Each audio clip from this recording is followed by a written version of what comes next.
अभिनव नमस्कार। Ayodhya study point के online platform पे आपका हार्दिक स्वागत है।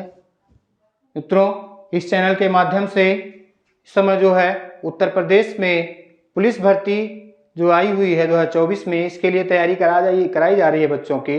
इसके लिए जो है संपूर्ण हिंदी पाठ्यक्रम को एक एक करके जो है व्याख्यान के माध्यम से, वीडियो के माध्यम से जो है प्रस्तुत किया जा रहा है अभ्यर्थियों के लिए।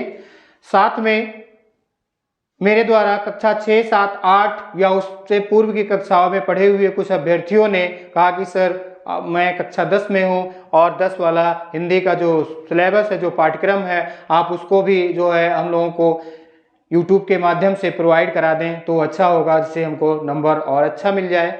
तो उन बच्चों की बातों का ध्यान रखते हुए हमने जो है कक्षा 10 के हिंदी के पाठ्यक्रम को भी जो है इस Ayodhya study point online platform के माध्यम से बच्चों के लिए प्रोवाइड कराने का संकल्प लिया है। तो एक एक करके जो है पूरे पाठ्यक्रम का वीडियो जो है बच्चों को मिल जाएगा। तो आशा है कि सभी बच्चे जो है वीडियो को देख करके अपनी तैयारी को और बेहतर करेंगे और 100% यानी प्रत्येक विषय में 100 से 100 यानी 70 नंबर का जो पेपर होता है, 70 अंकों का जो पेपर होता है, उसमें 70 में यानी हिंदी में 70 में 70 अंक लाने के लिए जो है सक्षम हो जाएंगे और इतना अंक वो लाएंगे। तो इसी कड़ी में हम सीधे सबसे पहले देख लेते हैं कि हिंदी का जो पाठ्यक्रम है कक्षा 10 के यूपी बोर्ड में जो हिंदी का पाठ्यक्रम है, यूपी बोर्ड की कक्षा 10 का हिंदी का जो पाठ्यक्रम है उसको देख लेते हैं क्या है हिंदी का पाठ्यक्रम। तो सभी बच्चों को ये पहले से ही ज्ञात है कि जो पेपर होगा वो दो भागों में है। पहला है बहुविकल्पीय और दूसरा है वर्णनात्मक, यानी जिसमें विस्तृत प्रश्न आते हैं। बहुविकल्पीय जो है 20 अंकों का रहेगा, 20 नंबर के प्रश्न आएंगे बहुविकल्पीय में, और उसके बाद में वर्णनात्मक में 50 आएंगे, और जो 30 नंबर का है वो आपका जो है आंतरिक मूल्यांकन होगा, प्रयोगात्मक परीक्षाएं जो होती हैं वो। तो यानी 20 आपका जो है बहुविकल्पीय हो गया, 50 आपका जो है वर्णनात्मक हो गया, यानी विस्तृत प्रश्नों की श्रृंखला है, और उसके बाद में 30 जो है ये आंतरिक मूल्यांकन यानी 100 अंकों का होगा। तो इसमें जो है 70 में 70 नंबर लाने के लिए आप लोग कमर कस लीजिए, जितने भी बच्चे हैं। हम पूरी जो है तन्मयता से, पूरी तल्लीनता से जो है आप लोगों को पाठ्यक्रम प्रोवाइड कराएंगे। पाठ्यक्रम आपको मिलेगा, पूरा एक एक टॉपिक मिलेगा, लेकिन आपको भी लग करके तैयार करना पड़ेगा। तो ज्यादा समय ना लेते हुए सीधे आइए हम देखते हैं कि पहले बहुविकल्पीय जो 20 अंकों का आएगा, 20 नंबर का जो पेपर होगा, जो भाग होगा, पहला भाग खंड आ जो है बहुविकल्पीय 20 नंबर का होगा, दूसरा वर्णनात्मक होगा 50 का।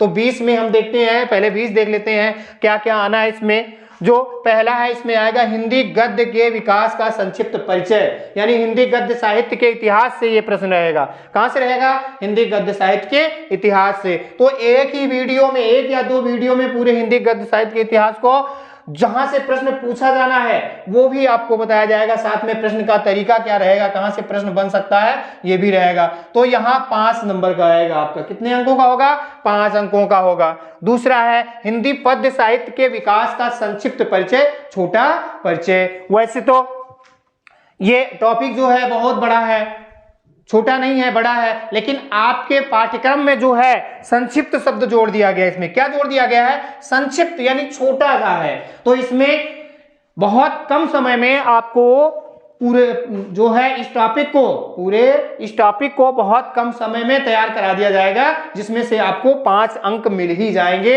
यानी वो प्रश्न आपको मिल जाएगा, उस प्रश्न के उत्तर आपको मिल जाएंगे जो इस भाग से पूछा जाएगा। इस वीडियो के माध्यम से उसको तैयार करा दिया जाएगा। आगे अगला है काव्य सौंदर्य के तत्व। क्या है? काव्य सौंदर्य के तत्व। इसके अंतर्गत है रस, छंद और अलंकार आता है। इसके अंतर्गत क्या आता है? रस, छंद और अलंकार। इसमें आपने देखा कि गद्य साहित्य के इतिहास से 5 और पद्य साहित्य के इतिहास से 5, यानी 10 नंबर के होंगे। इसके बाद में अगला जो है वो काव्य सौंदर्य के तत्व, यानी काव्य की जो सुंदरता बढ़ाते हैं, ये रहेंगे। तो इसमें हम देखते हैं क्या क्या है। रस है, क्या है? रस है। और क्या है? छंद है। और क्या है? अलंकार है। रस, छंद और अलंकार। रस, छंद और अलंकार। तो इसमें हम रस में आपका है हास्य रस। क्या है?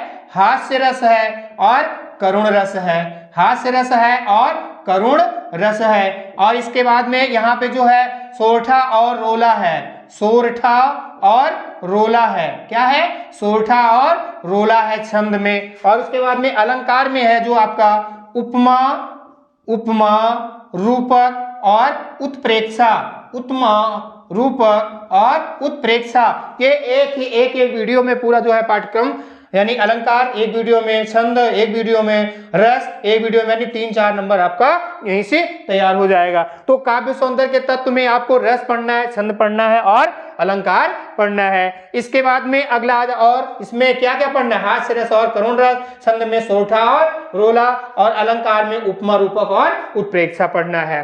तो इसके बाद में अगला जो है वो आएगा शब्द रचना के तत्व, शब्द रचना के तत्व, इनको शब्द रचना के तत्व या शब्द निर्माण के तत्व। तो यहां से तीनों में क्या देखा आपने, तीनों में से एक एक अंक का आएगा प्रश्न।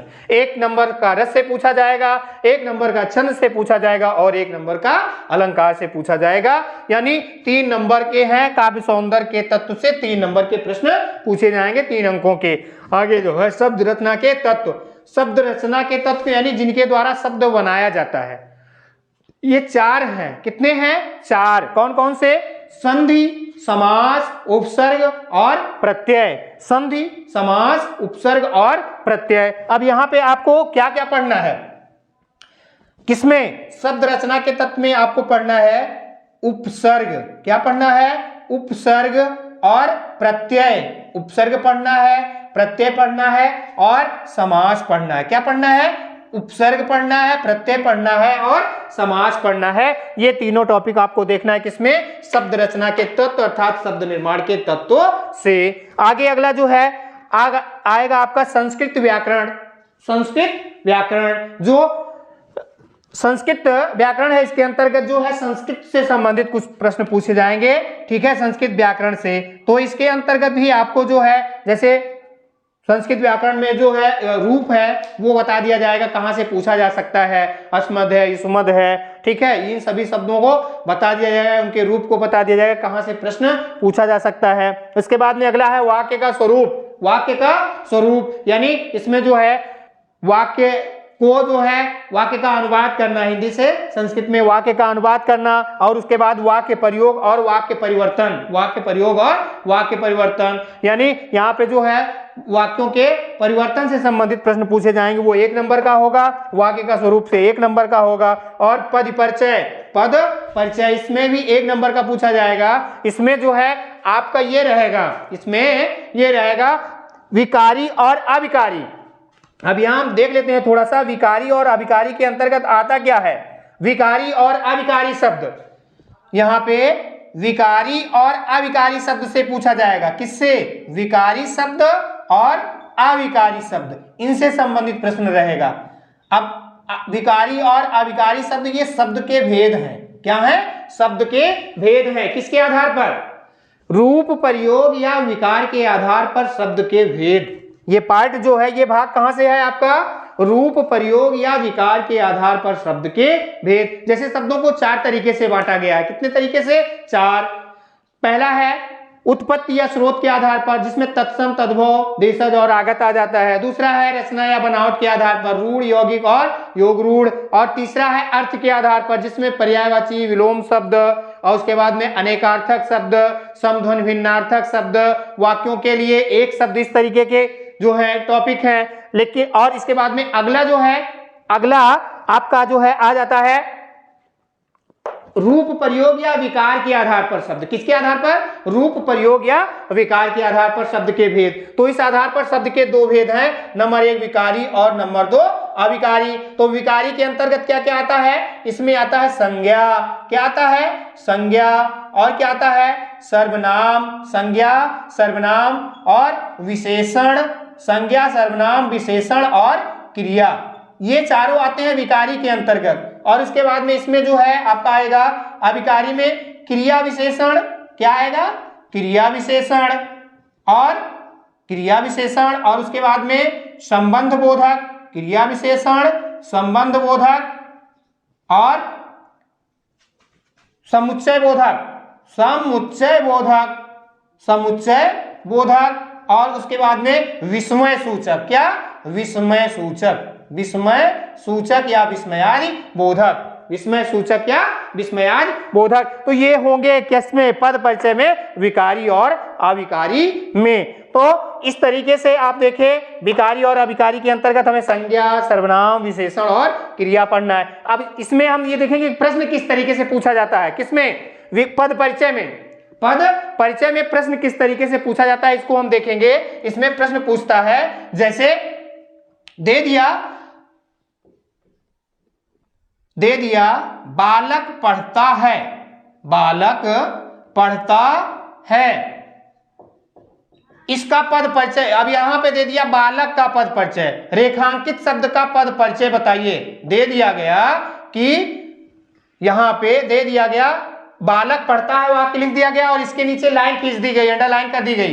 तो प्रश्न पूछा गया कि रेखांकित शब्द का, रेखांकित शब्द का पद परिचय, रेखांकित शब्द का पद परिचय बताइए। तो यहां पे आपको बालक के बारे में बताना है।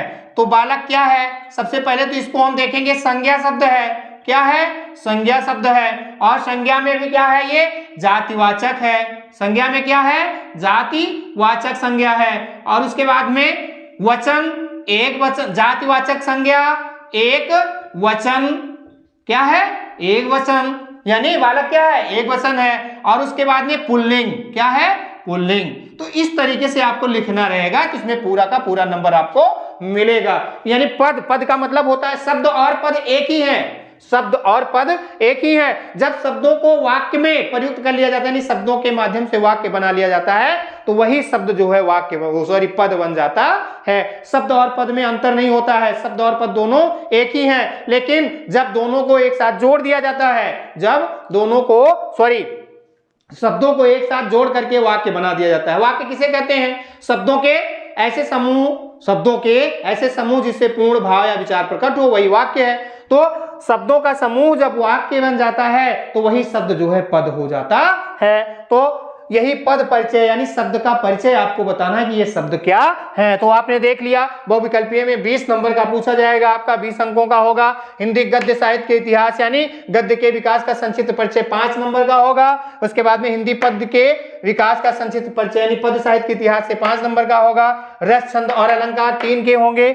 शब्द रचना के तत्व यानी इसमें जो है उपसर्ग, प्रत्यय और समास, ये 3 नंबर का होगा। उसके बाद संस्कृत व्याकरण, ये 1 नंबर का होगा। वाक्य का स्वरूप, ये भी 1 नंबर का होगा। और उसके बाद में वाक्य प्रयोग और वाक्य परिवर्तन, ये 1 नंबर का होगा। और पद परिचय यानी इसके अंतर्गत हमें संज्ञा, सर्वनाम, विशेषण, क्रिया और क्रिया विशेषण आदि को पढ़ लेना है। तो इस तरीके से आपका 20 अंक बहुविकल्पीय रहेगा। और इस 20 में जो है आपका 20 पूरा नंबर मिलेगा, यानी 20 में 20 आपको मिलेगा। आपका जो एग्जाम है, जब तक एग्जाम है उससे पहले आपकी तैयारी करा दी जाएगी।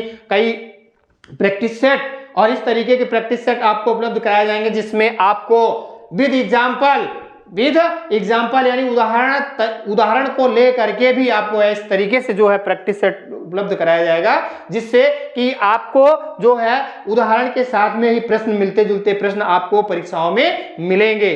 इस तरीके से आपकी तैयारी हो जाएगी। तो आपको 20 में 20 इसमें और वर्णनात्मक में जो है 50 में 50 अंक मिल जाएंगे। ये जो है पूरा वादा है। इस तरीके से जो है अब हम सीधे देख लेते हैं कि वर्णनात्मक में हमें कहां से क्या क्या प्रश्न पूछा जाएगा। बहुविकल्पीय वाले में हमने देख लिया कि यहां से जो है इस तरीके से 20 नंबर का पूछा जाएगा, जिनमें इनका हम एक एक टॉपिक का देख लिया। अब जो है आगे जो है हम वर्णनात्मक का देखते हैं कि आइए वर्णनात्मक में देखते हैं, जो 50 अंकों का होगा, यानी 50 नंबर के पूछे जाएंगे। इसमें वर्णनात्मक में जो है विस्तृत प्रश्न होंगे, जिसमें लिखना होगा। इससे पहले आपने 20 नंबर का देखा, जिसमें आपको विकल्प पे सही विकल्पों पर गोला करना था। तो इसमें देखना है गद्यांश पर आधारित प्रश्न जो है आपके पाठ्य पुस्तक में जो गद्यांश है उनको दिया जाएगा और उनमें से प्रश्न पूछा जाएगा कि उसी गद्यांश से आपको ढूंढ करके उसका उत्तर लिखना रहेगा। दूसरा है पद्यांश पर आधारित,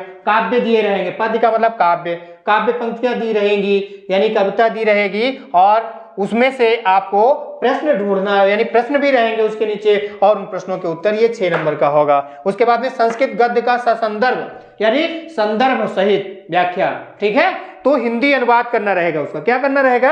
अनुवाद करना रहेगा, यानी संदर्भ भी लिखना रहेगा, यानी संदर्भ यानी जो है जो गद्य होगा उसका पाठ बताना होगा, किस पाठ से है, इस तरीके से, यानी संदर्भ, प्रस्तुत पाठ, प्रस्तुत गद्य हमारी पाठ्य पुस्तक, संस्कृत के या जो भी है आपकी पुस्तक, उसमें से बताना है कि इस पुस्तक से, यानी संस्कृत परिचय का या जो भी आपकी पुस्तक होगी संस्कृत की पुस्तक से और किस पाठ से लिया गया है, जैसे वाराणसी से है या जो भी पाठ होगा तो उसको बताना होगा कि ये संदर्भ, यानी संदर्भ लिखना रहेगा। तो आपको अच्छे से संदर्भ लिखना बताया जाएगा, किस तरीके से संदर्भ लिखा जाएगा। संस्कृत पद में ये भी वही है, आपको संदर्भ सहित हिंदी अनुवाद, जो श्लोक दिया रहेगा या काव्य पंक्ति दी रहेगी संस्कृत वाले, उसका संदर्भ लिखना रहेगा और साथ में उसका हिंदी अनुवाद भी करना रहेगा। निर्धारित खंड काव्य से चरित्र यानी जय सुभाष, यानी इसमें जो है सुभाष चंद्र बोस जी का चरित्र पूछा जा सकता है या उससे रिलेटेड कोई और प्रश्न पूछा जा सकता है, तो ये 3 नंबर का होगा। और इसके बाद में अगला है जीवन परिचय एवं रचनाएं गद्य एवं काव्य, इसके अंतर्गत जो है 10 नंबर का पूछा जाएगा, 10 अंकों का प्रश्न होगा। जीवन परिचय यानी जो गद्य के आपके लेखक हैं और जो काव्य के कवि हैं, इन दोनों का जो है 5-5 नंबर का, यानी जीवन परिचय और रचना से संबंधित 5 नंबर का गद्य में होगा और 5 नंबर का काव्य में होगा, टोटल 10 नंबर का होगा। उसके बाद में एक श्लोक, कंठस्थ श्लोक आपको लिखना रहेगा, जो आपके संस्कृत पाठ्य पुस्तक में है, जो हिंदी में संस्कृत पाठ्य पुस्तक है उसमें जो श्लोक है उसको याद करके लिखना रहेगा, ये 2 नंबर का रहेगा, यानी आपका कंठस्थ होना चाहिए, तो श्लोक भी 2-3 का याद होना चाहिए। आगे जो है पत्र लेखन, एक पत्र आएगा 4 नंबर का होगा, 4 अंकों का होगा। उसके बाद में संस्कृत प्रश्नोत्तर, जो पाठ्य पुस्तक है संस्कृत की, उसमें से जो है आपका पूछा जाएगा, क्या पूछा जाएगा, इसमें से संस्कृत प्रश्नोत्तर, यानी जो जितने भी आप पाठ पढ़े हैं गद्य और काव्य मिला करके, यानी गद्य में भी और श्लोक वाला या कविता वाला जो भी पाठ है उनमें से 2 नंबर का प्रश्न भी, 2 प्रश्न पूछे जाएंगे, 2 नंबरों के होंगे। आगे अपना जो है आपका निबंध है वो है 7 नंबर का पूछा जाएगा, कितने का? 7। तो ये टोटल जो है 50 नंबर के होंगे वर्णनात्मक, और 20 नंबर आपने इधर देखा कि बहुविकल्पीय में है, तो ये आपके 70 अंक रहेंगे, ठीक है, और 30 नंबर आंतरिक मूल्यांकन का। तो हमने ये देख लिया कि पाठ्यक्रम को किस तरीके से हमें पाठ्यक्रम में क्या क्या तैयार करना है। तो एक एक करके हिंदी गद्य साहित्य के संक्षिप्त विकास से शुरू करके और आपका निबंध तक पूरा पाठ्यक्रम तैयार कराया जाएगा। तो जो भी बच्चे हैं कृपया कक्षा 10 में यानी हाई स्कूल, यूपी बोर्ड में हाई स्कूल की परीक्षा के लिए तैयारी कर रहे हैं, अब की बार 10वीं का पेपर देना है, उनको 10वीं की परीक्षा देनी है, तो हिंदी का पाठ्यक्रम इस Ayodhya study point online platform के माध्यम से आपकी तैयारी कराई जाएगी। आशा करते हैं कि आपकी तैयारी अच्छी होगी, बेहतर हो जाएगी, जो भी आप तैयारी कर रहे हैं लगे हैं उसमें और धार आ जाएगी। तो कृपया सबसे निवेदन है, सभी बच्चों से निवेदन है कि वो चैनल को सब्सक्राइब कर लें, लाइक और कमेंट करें। धन्यवाद।